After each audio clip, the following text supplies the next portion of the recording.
and we'll have a deep dive into heritage or sustainable businesses in that context. Thank you very much. As Philip already mentioned, today we will talk a bit about heritage business and looking at, we call it the long-term value creation and the art of doing that. The art of doing that for not a fiscal year, not 10 years, but we're talking 50, 100, 200, 300 years. So why we think this is important and how it actually works together with what we're doing right now. Let me just... Can I make one else? Yep. 日本今同時通訳があるので、日本語が聞けばぜひ同時通訳を使ってください。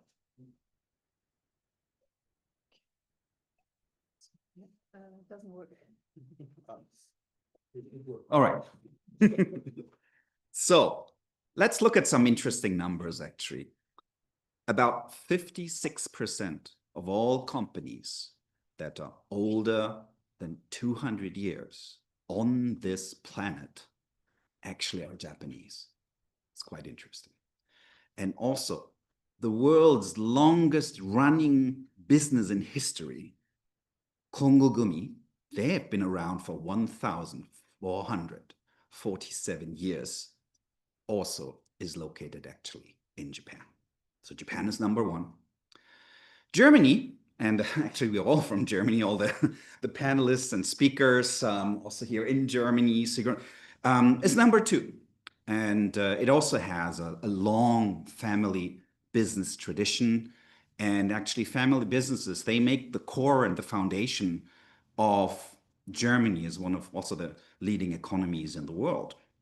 So what we ask ourselves and what we want to find out a bit is, when we look at heritage businesses, what can we learn? What relevance does it have for our businesses today?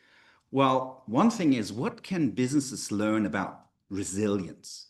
Because if those companies are one thing, they're resilient. They've been around for hundreds of years. So what can modern companies learn about that to be more resilient? The other thing is, how does it connect actually to the valuism discussion we've been having this morning? Well, actually, these companies, these heritage family businesses companies, for them, a multi-stakeholder driven value approach, how to create value for several stakeholders, is nothing new. They have been doing that for hundreds of years, naturally, without even thinking about it.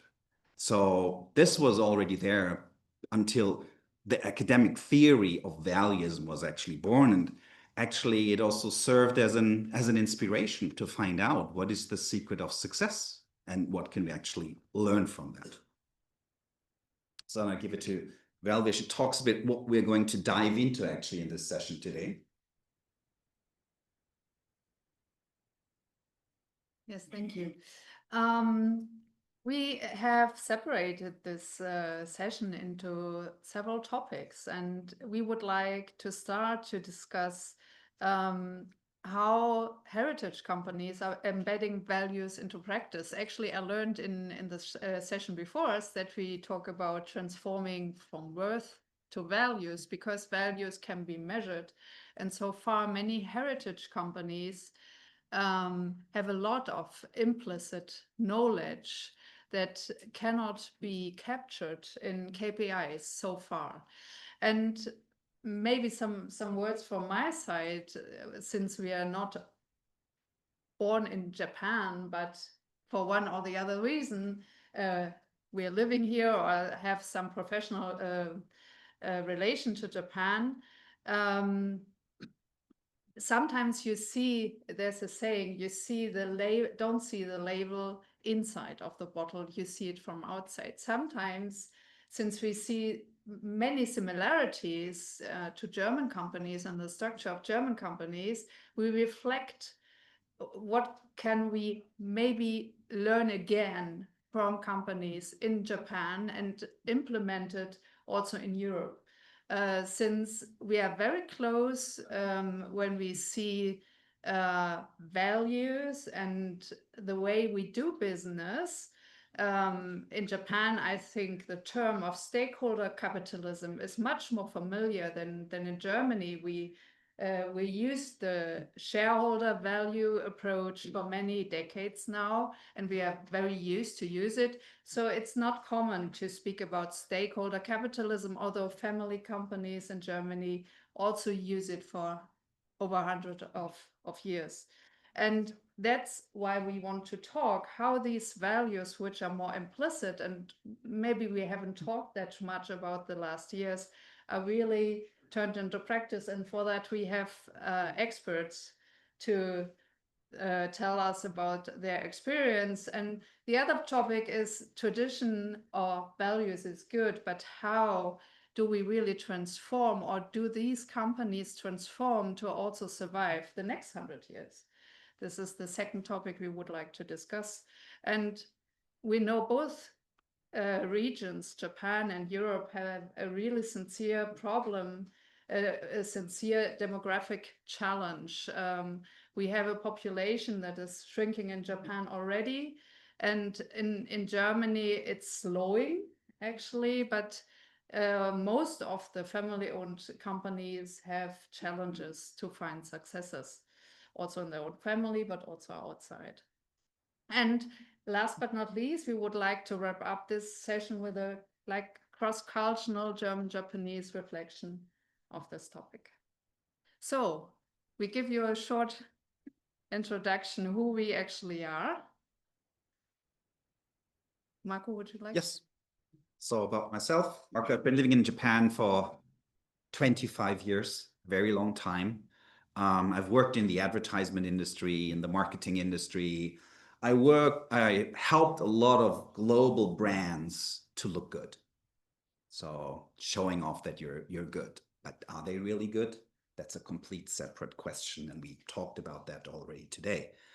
And well, actually, by study and learning, I'm actually a sociologist.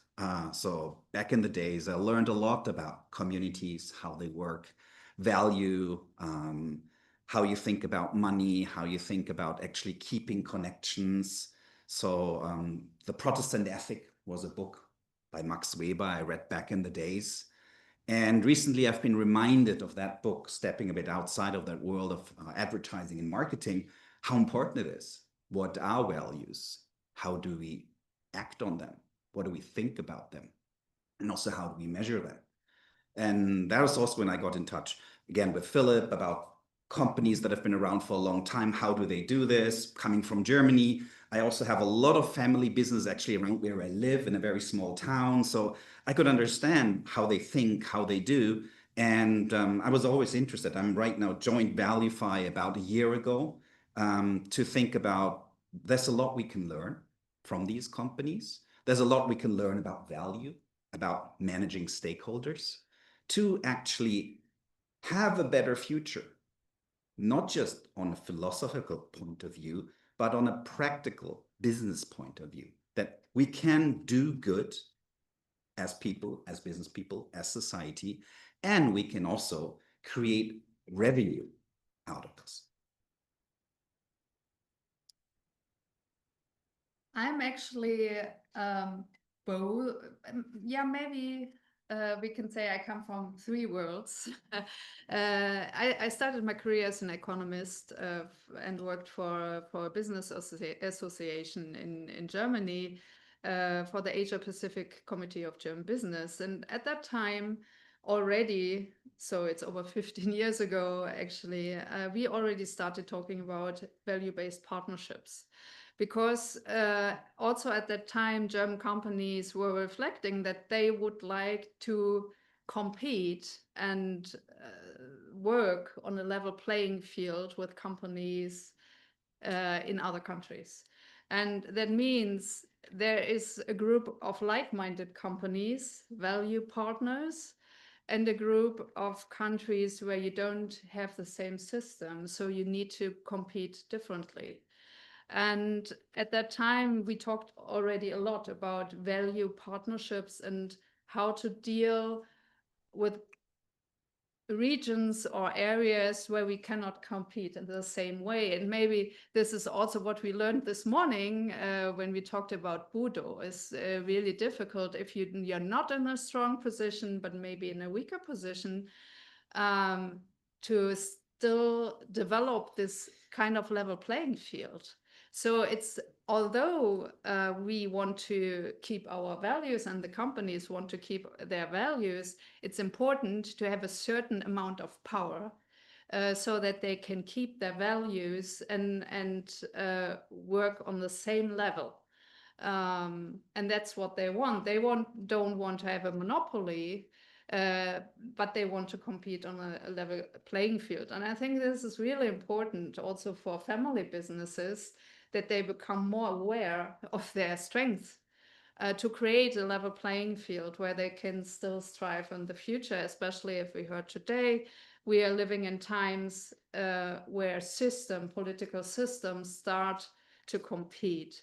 And this is actually where I started to really think about this topic. And in the last year, I've been a senior researcher at Fraunhofer and supported many academic startups from a university, from Jena University and some other alliance partners, especially in the deep tech area. And many of these technologies are dual use technologies. And so in some panels in the last years, also the VC capitalists and the companies started to reflect that maybe we should stop to look all the time to the US system, the shareholder value system, but to think about what system is more closer to us. And that already, I think last year at a panel, we discussed maybe we should look more to Japan or Korea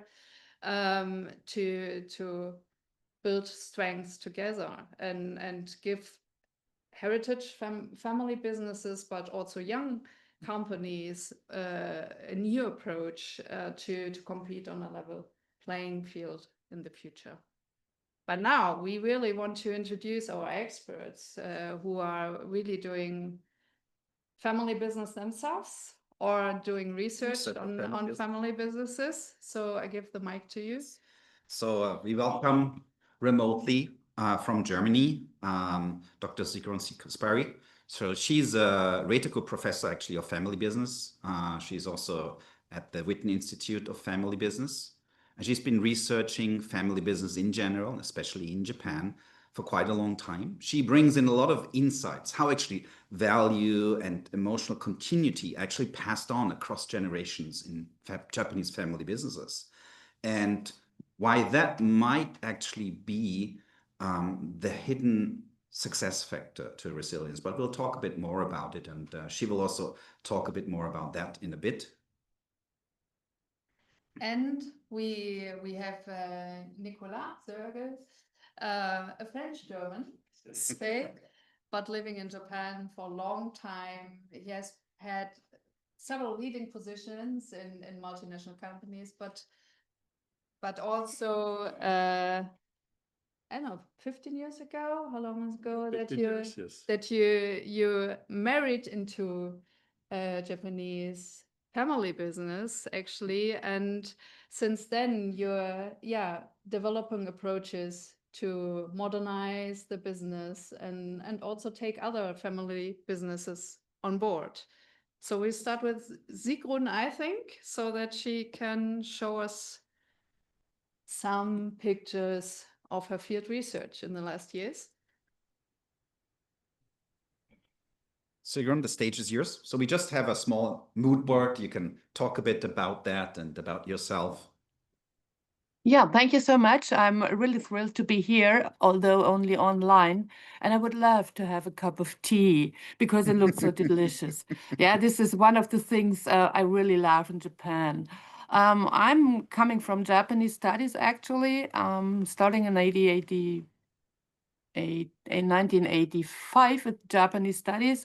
I went to Japan in 1988 the first time, so it was still Showa, and I experienced the transmission from Showa to Heisei, and actually also from Heisei to Leva. I was in that very moment in Japan, so I had 2 breaks, historical breaks at least, experienced.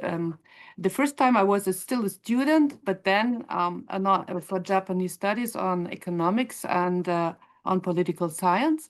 And the second time I already joined the Witten Institute for Family Business, and I joined that, and we started joint research in 2018, so quite recently. But I am with the Japanese studies since long and lived for a couple of years in Japan. I believe I have some knowledge, yes. What we did in the Witten Institute for Family Business, which actually is the largest research institute on family business in Germany, maybe in Europe.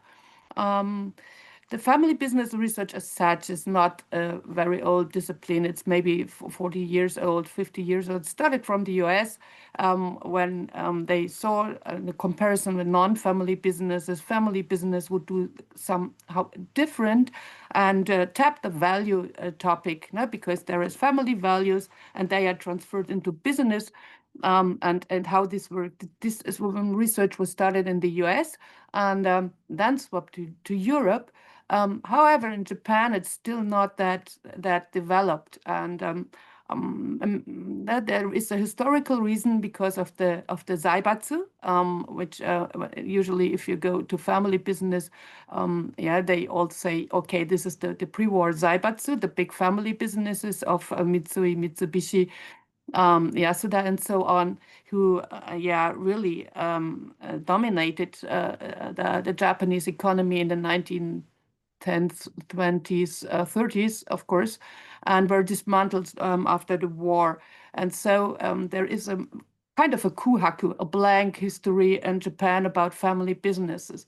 On the other hand, we have the shinise, and this is the long-standing companies which have been under research, not that much, but recently from us, as we started to visit these companies.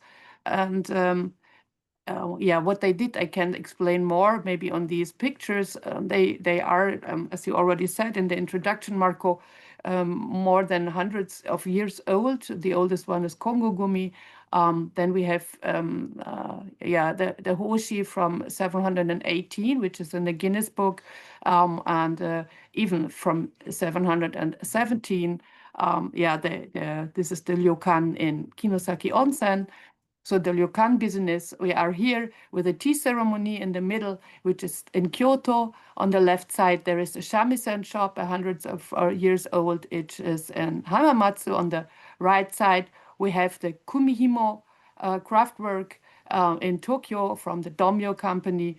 And in the middle, we have a Kakun, a precept, where we have noted down the values.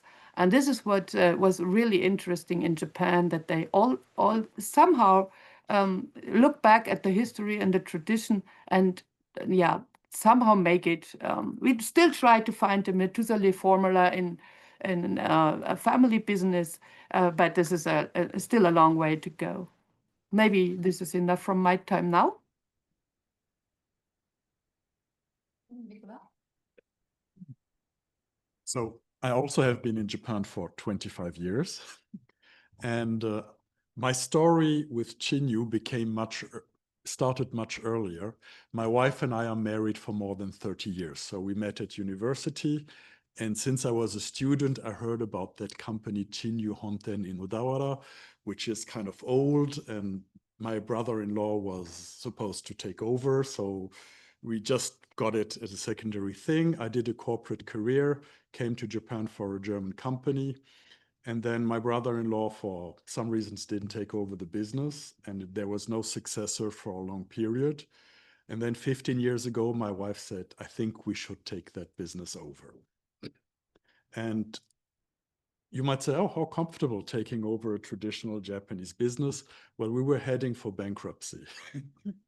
So the company was in a very bad state. So therefore, I know the good and the bad of traditional companies. What had happened? The company was established in 1871 by the last chief cook of Odawara Castle. It's well known in the city of Odawara. But with my father-in-law, we had missed to adapt to modern times. So food habits have changed. Our main product is umeboshi. Umeboshi, pickled shiso, and salt pickled cherry blossoms. All products you eat with rice, and food culture in Japan is changing away from rice to other products. So our revenue was going down. Department stores, whom we were selling a lot, are also dying. So everything with it, we were successful in the past. It was clear we wouldn't be successful in the future.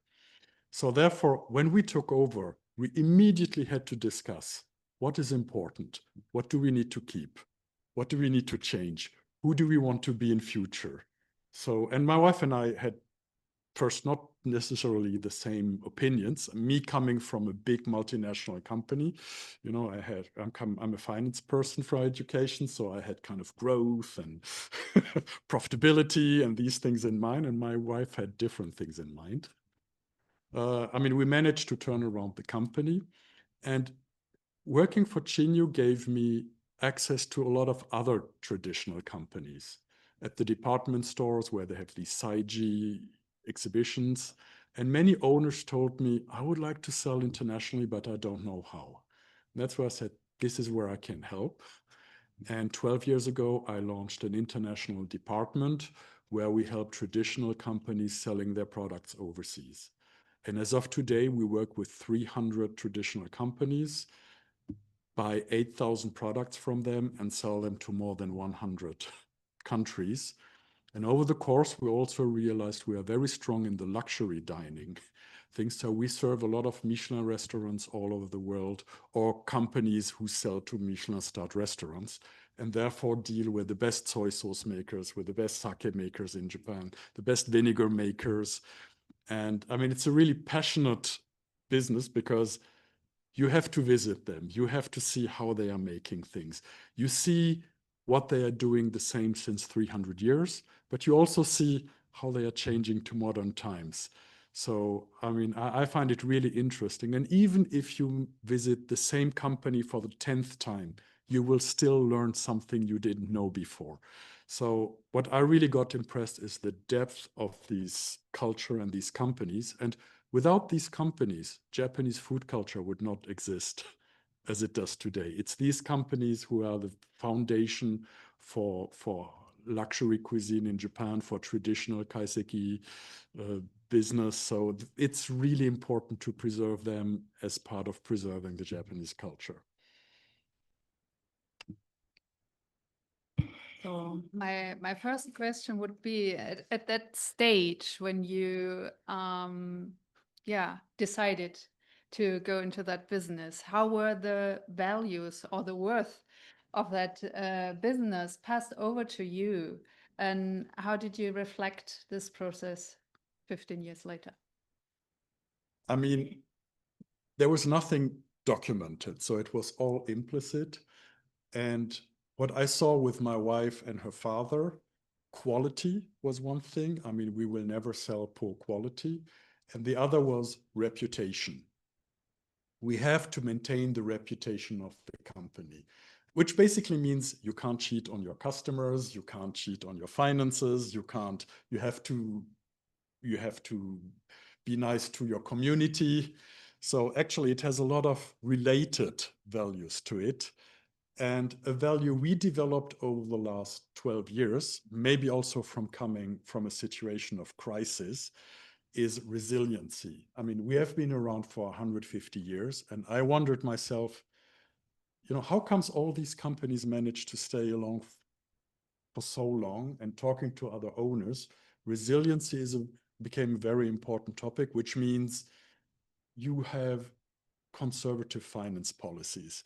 It's not important to grow 30% every year. I mean, everybody's happy to grow and if the company is profitable. But if you put other goals under the goal of resiliency, if you want to be resilient, you need to innovate. Otherwise, you die. You need to be profitable, of course. But the main purpose is to improve the company so that you hand it over to the next generation in a better state than you got it from your predecessor.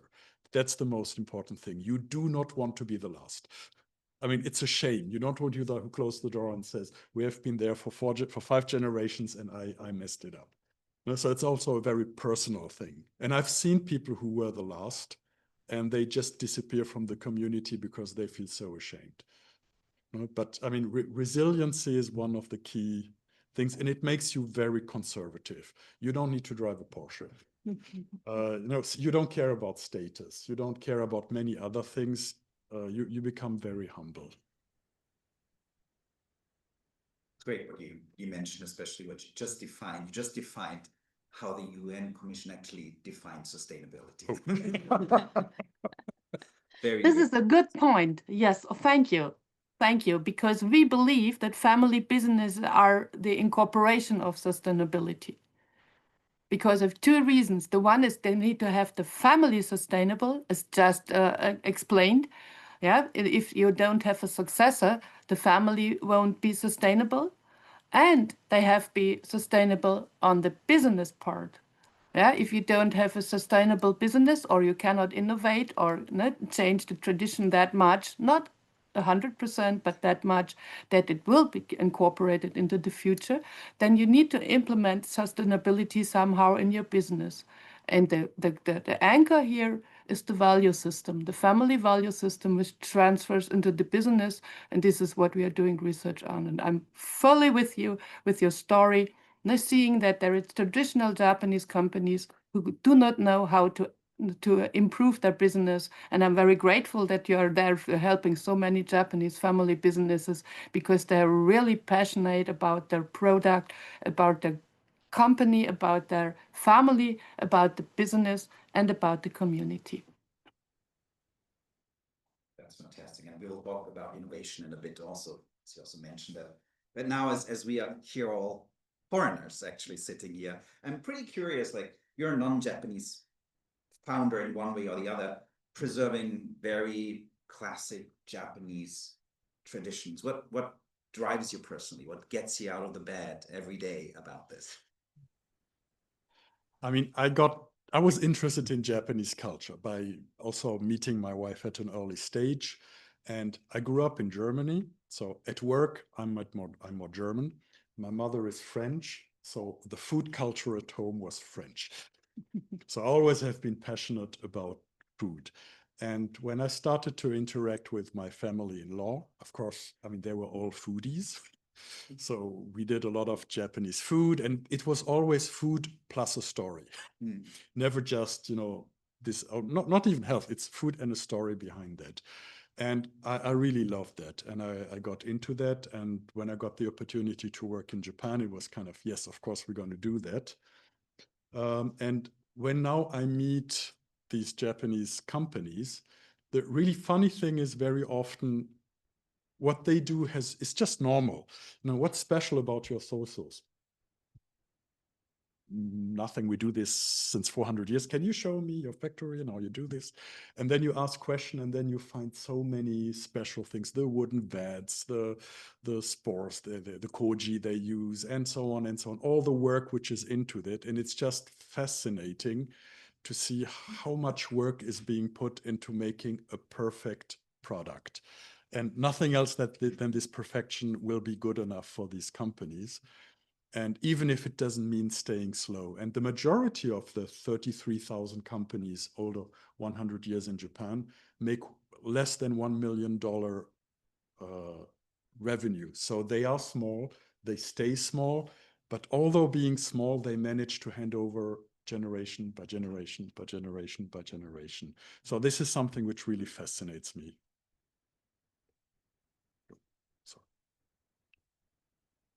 So I think everybody wants these companies to survive. You already said resilience was a very important point you realized. And this morning we already heard this case of the fish cake companies that were coming closer together in times of crisis. And Sigrun, you did some field research and you observed the same in a different field.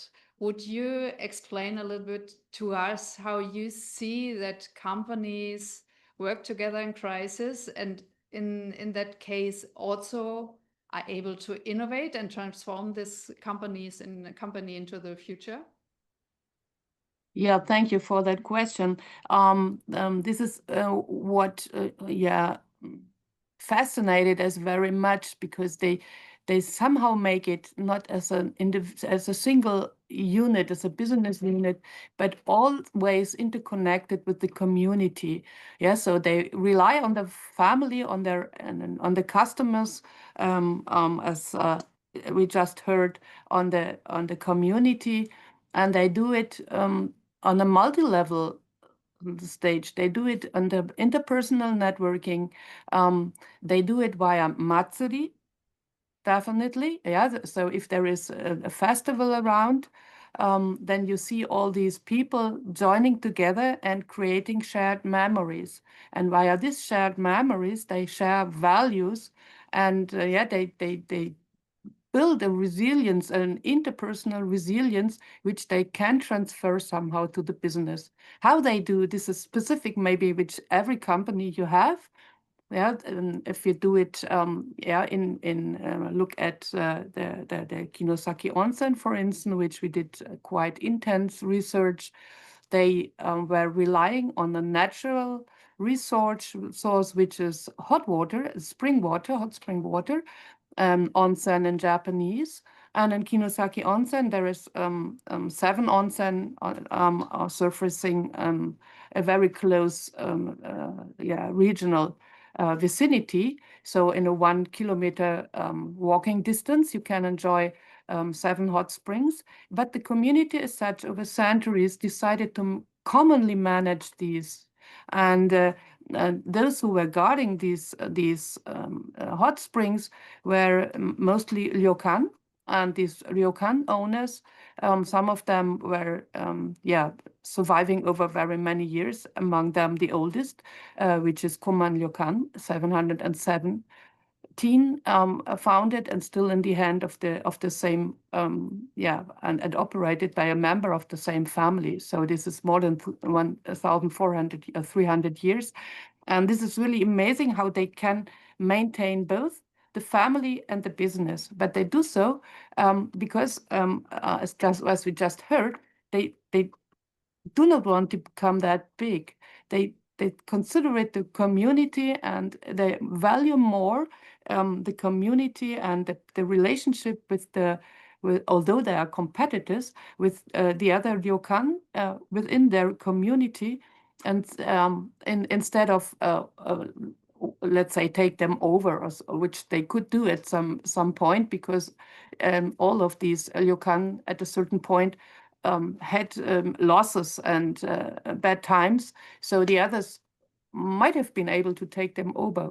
But what they did, they had kind of a Gemeinschaft. We keep each other alive and not taking over. So they are operating together and find somehow a way, which is now coined under the motto Kyozon Kyoei, which is coexistence and cooperation in English, that they manage to somehow keep each other alive and all the community alive as well. And this is really fascinating and is totally different what we can experience in the US, for instance, where big is beautiful and the family business always needs to think about increasing the overall sales, the turnover, the annual turnover become bigger and bigger. We have some of these companies in Germany as well, which always think about growth. They do very well, yes, but somehow the more thinking and embedded into the community seem to be the Japanese ones. And this is what the German family business, when we go around in Japan, are very fascinated, are very thoughtful, and take this home as an experience and maybe implement into their own business. Thank you, Sigrun. Thank you, Sigrun. That's very interesting. And we talked about resilience right now. Nicolas, you also mentioned innovation. I mean, if you want to build resilience, you also have to innovate. And sometimes people think of family businesses as the opposite of innovation. the innovation is with the big tech giants. But actually, I'm pretty curious, like from your point of view, how do you drive innovation in your company, and what do you do about it? I mean, when we took over Chinriu Honten, we needed change. Food culture in Japan had changed. Also packages, you know, our product packages were made for big families, whereas nowadays you have small households. And my father-in-law had gone into many different product lines. So what we did after we defined the core of the business, ume plum, red shiso, cherry blossoms, and using recipes which are very clean without preservatives and additives and so on. So we said, well, people don't eat umeboshi pickled plums that much anymore, but they still love ume plum. So how can we make other products with ume plum? And we started making pastries, Western pastries using Japanese ingredients. And that became a huge success. So our new most successful product is the ume brownie. You know, we hired a new team to create a pastry team, but it's still a very clean brownie with best ingredients we can get, no preservatives, and so on. And it took many, many years until it came to where it is today. And that's the line we develop. And when we started internationalization, you know, we got also requests from international companies. Could you do this? Could you do that? And we said, interesting idea. So traditionally, cherry blossoms are pickled in salt and consumed as a tea, slightly salty tea on weddings or special celebrations. And then our American customer says, could you make a syrup with that flavor? And typically our competitors use flavoring and coloring because the flowers of the cherry blossoms are pink, but they don't have a lot of flavor. The flavor comes from the leaves. If you use the leaves, your product becomes green. But people will expect cherry blossom things to be pink. So it took us more than 1 year to figure out how to get pink flavor out of natural cherry blossoms, so that we could have a syrup which is without flavoring and which is pink. The downside is it only has 6 months shelf life because the color is not that stable. And we have turned a lot of business opportunities in export because of people said, we want your product, but you need to make it 1 year shelf life at least. And we haven't found a way yet to make that work. So we rather say no than doing that. But we basically take our customers, input, but we stay close to our core to say these 3 ingredients, no additives, no preservatives. And if it takes more time, then it's going to take more time. That's our approach to innovation. Thank you. Maybe I can add, this is also not only true for especially food, since we had a lot of examples in food, of course. We see a lot of young leaders taking over businesses. Sigrun, I will ask you in a second, but of course we should not forget that there are also tech companies, like for example, we're in Kyoto, Nintendo, that has transformed from a card game producer to a tech company. But the purpose or the mission of this company stayed the same. So they also stayed with their core, but they use it in a different way now. Now it's a digital approach or hardware and software approach, and now you have AI, but their mission was always to give joy or spark joy so that the people are happy with the games they provide. And they still do the same after over 100 of years. But now to Sigrun, what shifts do you see in how the next generation takes over these companies, these family businesses? Do they have new approaches to tradition they inherit in that process? This is one of our most important questions. How can we transfer the tradition or the past into the future? And you're definitely right. Yeah, what they do, and this is maybe the same for all long-lived family business throughout the world. They stick to their core. They know when they are in a crisis, they identify the core business, and this is the thing they do not change. But then they change the business model, maybe they introduce new perspective to this core business. And this core, they somehow extract from the cocoon, from the precepts. There is one company, which is Nabeya in Gifu. They started with the traditional belts, the temple belts, and now are high precision makers. Yeah, they always reflect on their history. When you come into the company, there is this big traditional, one of the first belts they did back in the 17th century. Yeah, this has been saved to present.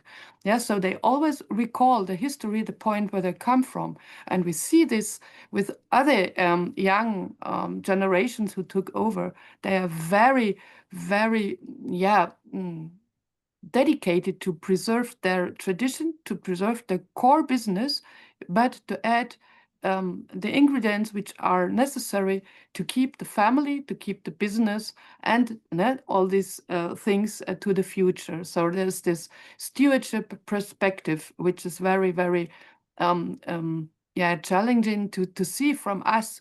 Yeah, they are modern, they are dressed modern, they're not that stiff in their clothes as we maybe know from those Showa boys, with a necktie and so on. Yeah, they have modern clothes, but they are in somehow very traditional. We have one guy from a tea company, who he's dressed in a very modern, suit. It's not a suit. It's modern, but he still believes in the old tradition of how to do business, yes, and to how to get this business into the future. So they somehow have a frame within their family on how to educate the next generation, and this is very difficult to explain. This is somehow tacit knowledge, which is a term which has been identified in Japan by Nonaka Ikujiro ages ago. But this tacit knowledge thing you can find in as just described by Nicolas in the business. Yeah, you identify, you find out, and then you try to rebuild in every generation. And this is a very, very, very exciting story. Very, very interesting. So looking a bit at this, I think I now want to say just one small thing. We're talking about heritage companies, some are small companies, but a very small thing. I've been working actually for the print industry and the media industry in Germany for quite some time as a consultant. And this brings me back, you need to know your core. I talked to these guys and they said, people don't buy newspapers anymore. We are running out of business. And then I told them, yeah, but what is your core business? Is your core business and your core skill printing newspapers? And I said, no, we take content and we look, we do research. We then put the content together. We bring structure, we bring logic, we bring different angles on it. And then they suddenly realized, oh, it's not newspapers. Our core is really this content we produce, and that content can live on many different spaces actually. And that was a multi-million-dollar media company that had this realization that is actually the bread and butter of a Japanese family-driven business.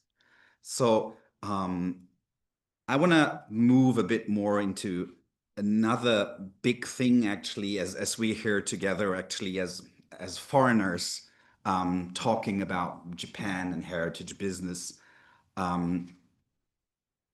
What do you think, especially in this focus as we're all German, what do you think can actually Japan and Germany learn from each other when it comes to how do you keep the values, how do you build resilience, how do you innovate, where do they actually cross-pollinate each other?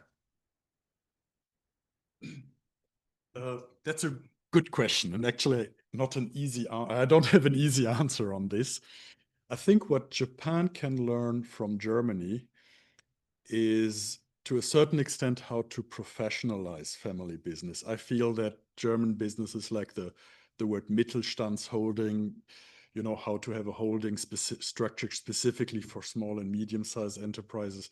I think here Germany is ahead of Japan, and especially with succession topics, that could be a topic which is very interesting for Japan.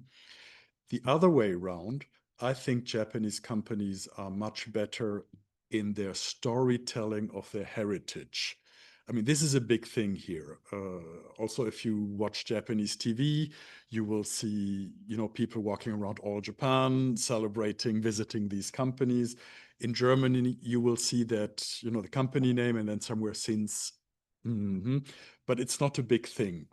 And I think as a society, Japan is much more active in celebrating these companies than in Germany. In Germany, you just need to know that that company is old, but you wouldn't see people writing or talking about that a lot.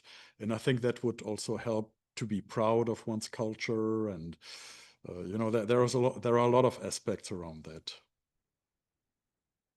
Sigrun, how about you, from your perspective? Pretty much the same. Not want to disappoint it, but just add a bit. Yeah, there is this if you come to a Japanese company, they first they tell you where they're coming from. Yeah, so they build the references from the past. Yeah, this is where they have their their name, their branding. Yeah, so and then this shows how reliable they are, how much worth their quality is, and so on. So they put the focus on their history, and this is maybe what American companies do not do that much, but the society evaluates this and pays a little bit more. In Germany, we can maybe learn about this aspect, yeah, to be more, yeah, to value more the tradition and this quality aspect. Yeah, still here we have, especially if it comes to sustainability, now how much are you going to pay for a sustainable product? Now, if it's too costly, then you still turn to the cheaper one. But it now it's changing maybe with the next generation and also in Germany. But we can learn this focus on the tradition a little bit, but not forgetting about the future. Yeah, so the young generation is very much knowledgeable about the tradition. Sometimes not from the very beginning on. Sometimes the successors need to go abroad, and many of them do. The next generation is going abroad and takes a different perspective on their own culture. One of the very old family business heads told us that he is afraid a little bit of Japan because when he was young, and in the 1990s maybe, many Japanese went abroad, and now they stopped going abroad. No, he wants more increasingly to take them the foreign perspective or the outside perspective on Japan, to reevaluate the tradition, and to get ideas on how to bring it into the future. And in Europe, we have different, or at least in Germany, we are different because we are interconnected with other countries that much. Maybe this is one reason why they do not look that much on our tradition. Yeah, we could improve on that. Yes. I think I see two aspects. The one thing is the inherited value worth these companies already have that could be better communicated, especially from our perspective in Europe, in Germany. I think that Japanese companies could much better do marketing around this value core they have, because most Germans just don't know about it. How good it works shows maybe the matcha hype everywhere in the world, which is maybe kind of surprising, especially for the Japanese farmers. We just heard that also the companies producing tea in Japan is declining, but nevertheless, we need to find solutions. And maybe, Nicolas, if you think 10 or 20 years ahead. You see some companies already transform, and they are also young generation taking over and inventing kind of new products for these companies. How would the company landscape look like in the next years? How could it evolve in case the value is maybe measured in a way that these companies can really strive in the future and survive? I mean, it's always hard to predict the future. But I mean, we also see a lot of traditional companies have succession issues. We lose about 1% of our suppliers every year for that topic. And each time it breaks my heart, because a little bit of Japanese culture just disappears forever. And looking down the road 10, 20 years from now, I think it needs, to some degree, a little bit of consolidation, some family businesses going together, also to gain a little bit of scale, and also more internationalization, because Japan is shrinking and the traditional markets are shrinking.